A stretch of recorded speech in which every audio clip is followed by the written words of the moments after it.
In fact, we have to admit that now, apart from airplanes, high-speed rail has become the most popular and safest means of transportation in the world. In the United States, with the closest high-speed trains, the top speed can reach 241 kilometers per hour. But compared with Japan, China and Russia's fast high-speed rail, the speed of 241 kilometers per hour pales in comparison. As a popular means of transportation in the new era, high-speed rail, no matter which country's train system, is impressive and efficient. But which is best? China, Russia, or Japan?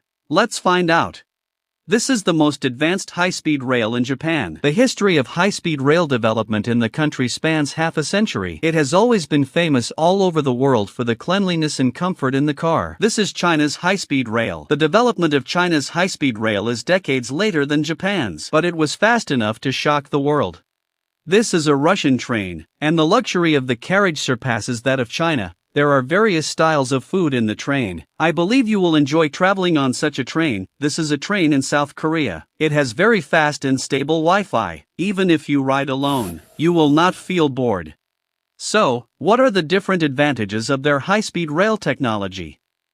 From a technical analysis, in the past, Chinese railways have relied on European and Japanese technology. China's high-speed rail development began in the 1980s, 40 years later than some developed countries in the world. China's first high-speed railway line, Beijing-Tianjin Intercity High-Speed Railway, 350 kilometers per hour. The railway is completed relying on European technology.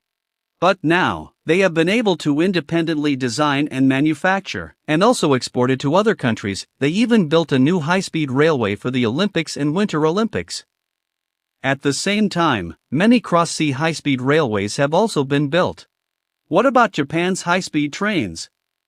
Japan's high-speed rail development began in 1964, and it is the first country in the world to build high-speed rail lines. The bullet train Shinkansen was the leading train of its time. It is worth mentioning that the train is still in operation and no major accidents have occurred. Japan's Shinkansen network is extensive, covering nearly 37% of the country's population. You can take high-speed trains to any major city. And their high-speed rail design is very novel, including bullet trains, duckbill shapes, and cute styles. Now, Japan is also researching more new types of trains, such as maglev trains and trains with a speed of up to 400 kilometers per hour.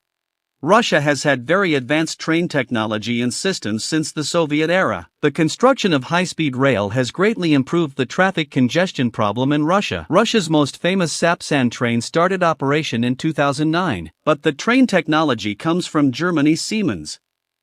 In fact, Russia's train system is going from glory to decline.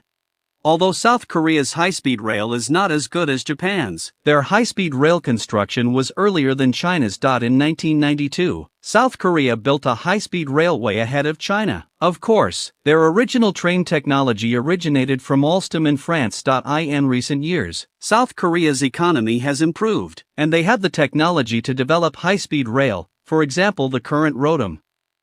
In addition, they are now planning more new routes, and the current high-speed rail network has covered about 45% of the population. But if you want to talk about speed, I think China's Fuxing will stand out.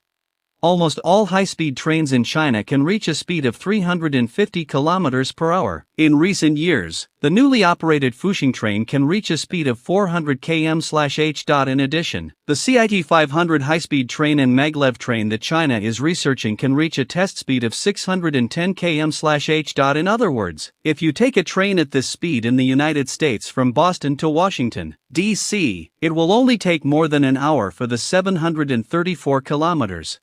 As a country with relatively mature high-speed rail technology, Japan's Shinkansen trains can reach a maximum speed of 362 km per hour. As early as a few years ago, Japan also developed a train with a speed of 400 km per hour, hoping to replace the old train. If the actual operating speed can be ahead of China. However, due to various factors, the operating speed of 400 km per hour is far away, and it has not yet been officially produced.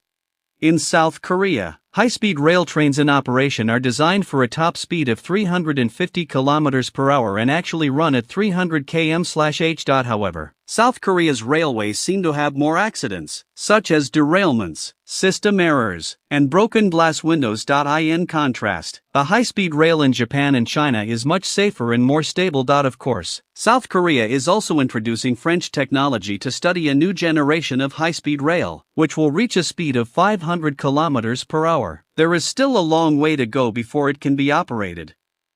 After all, the safety of the 500 km per hour speed still needs a long time of testing. Russia's high-speed rail developed early, but the train running speed is generally 250 km/h. In addition to this, railway plans were also suspended due to internal economic stagnation. In the past 2 years, they have cooperated with China on 3 high-speed railway projects, and the speed can be increased to 350 km per hour in the future. Let's take a look at their cabin design. The interior of China's rapid high-speed railcars looks more like an airplane. The car is equipped with air conditioning, TV, Wi-Fi and other facilities. It is worth mentioning that even though they are very fast, they can still move forward very smoothly. A high-speed railway has fewer curves and almost no noise. You can get a good rest on the high-speed rail, but the only thing that's not ideal is that their high-iron foods are almost all fast food. Shinkansen trains in Japan look similar to trains in China, but different high-speed rails also have different decoration styles.